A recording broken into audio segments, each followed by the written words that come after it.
जर आपण बघितलं तर बरेच जण बेलवर बाहेर निघतात. हा जो क्रिमिनल आहे तो सुद्धा दोनदा अशाच प्रकारच्या घटनेमध्ये त्याला पकडलं होतं, पण बेलवर तो बाहेर आला. आर्थिक मदत सरकारकडनं मोठ्या प्रमाणात झाली पाहिजे. उच्च शिक्षित महिला असल्यामुळे आणि आर्थिक दुर्बल असल्यामुळे त्या महिलेला शासकीय नोकरीमध्ये घेण्यात यावं. बरेच जण बेलवर बाहेर निघतात. हा जो क्रिमिनल आहे तो सुद्धा दोनदा अशाच प्रकारच्या घटनेमध्ये त्याला पकडलं होतं, पण बेलवर तो बाहेर आला. आणि मग ही तिसरी घटना करण्याचं त्याचं धाडस झालं कसं? आणि जर झालं असेल तर उद्या परत बेल घेऊन बाहेर येणार असेल तर मग या कायद्याचं करायचं काय, असं लोकांची भावना तिथं होती. लोकांची भावना मग नंतर पोलिसांनी आणि सगळ्यांनी समजून सांगितल्यानंतर लोक मान्य झाले की ठीक आहे, फास्ट ट्रॅकवर ही केस जर तुम्ही घेत असाल तर आम्हाला पुढच्या काही दिवसांमध्येच या बाबतीतला निकाल त्या ठिकाणी लागला पाहिजे, अशी भूमिका लोकांची तिथं होती.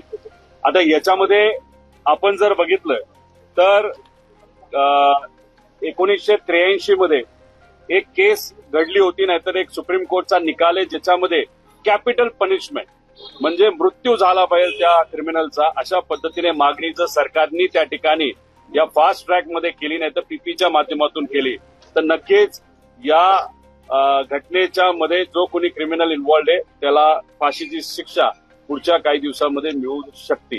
हे झालं शिक्षा द्यायच्या बाबतीत. कुठला वकील पाहिजे वगैरे सगळी लोकांनी मागणी त्या तिथं केलेली आहे. पण लोकांची अजून एक भूमिका आहे की ज्या परिवारातून ही लहान मुलगी येते त्याची जी आई आहे त्या आईला आर्थिक मदत सरकारकडनं मोठ्या प्रमाणात झाली पाहिजे. उच्च शिक्षित महिला असल्यामुळे आणि आर्थिक दुर्बल असल्यामुळे त्या महिलेला शासकीय नोकरीमध्ये घेण्यात यावं. माडाच्या अंतर्गत काही घराला घर नाही तर काही अशी मदत आपल्याला देता येते का, अशा भावनिक दृष्टिकोनातून सुद्धा वेगळ्या वेगळ्या मागण्या इथं असणाऱ्या लोकांनी तिथं केलेल्या आहेत. सीएम साहेबांनी फास्ट ट्रॅक कोर्टाची मागणी मान्य करून लोकांची ही मान्य करून घोषणा केली असं आम्हाला कळतंय. पण आता फक्त याला पटपट आपल्याला काही गोष्टी कराव्या लागतील. एसपी साहेबांचं मत आलं की 15 दिवसामध्ये चार्जशीट ही दाखल केली जाईल आणि त्यानंतर कोर्टाच्या माध्यमातून या व्यक्तीला जो कोणी गुन्हेगार आहे त्याला तिथं शिक्षा ही होईल, अशी भूमिका एसपी साहेबांची आहे. मग इथं लोकांची परत चर्चा करत असताना त्यांचं मत आलं आणि आमचंही मत आलं की इथे असणाऱ्या काही लोकांना, सामाजिक कार्यकर्त्यांना सीएम बरोबर, कारण ते होम मिनिस्टर सुद्धा आहेत, त्यांच्याशी भेटण्याची संधी तिथं देण्यात यावी, जेणेकरून लोकांच्या मागण्या डायरेक्ट लोक राजकीय नेत्यांवर अवलंबून न राहता होम मिनिस्टरला तिथं करतील.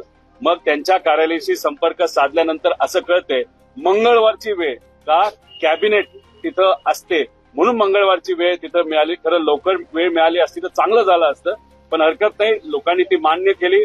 इथून काही लोक प्रतिनिधी म्हणजे जे सामान्य लोक आहेत जे या आंदोलनामध्ये सक्रिय होते, पुढाकार घेणारे होते, न्याय मिळावा यासाठी लढत होते आणि काही महिला नागरिक ते मंगळवारी जातील.